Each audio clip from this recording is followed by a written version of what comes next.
19 small children slaughtered by a gunman not much older than they were.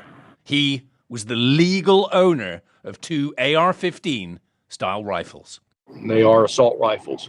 It's the first thing he did when he turned 18. A week ago, a day after his 18th birthday, he bought a rifle, according to the local state senator. Next day, 375 rounds of ammunition.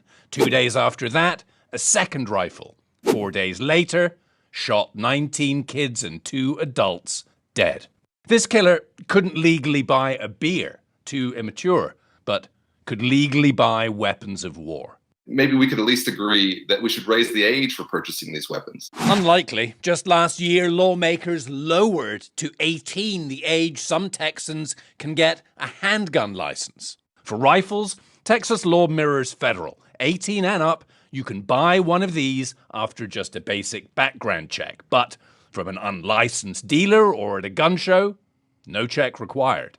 Here, in liberal-leaning California, the legal age to buy assault-style rifles was upped to 21 in 2019, struck down 2 weeks ago, back to 18. Why? America would not exist without the heroism of the young adults who fought and died in our Revolutionary Army, wrote Judge Ryan Nelson. Today, we reaffirm that our Constitution still protects the right that enabled their sacrifice, the right of young adults to keep and bear arms. So, 18-year-olds in California can buy semi-automatic weapons today, in part because teenage soldiers died carrying single-shot muskets in a war more than 200 years ago. Stronger gun laws save lives. Weaker gun laws cause gun crime and gun violence. The data is in. We need our lawmakers to act. This latest tragedy in Texas is very far from an isolated instance of a legally armed teenaged attacker. Just 11 days ago, an 18-year-old white supremacist gunned down 13 people in a predominantly black neighborhood of Buffalo, New York, also armed with a semi-automatic weapon that he was also legally allowed to buy and own.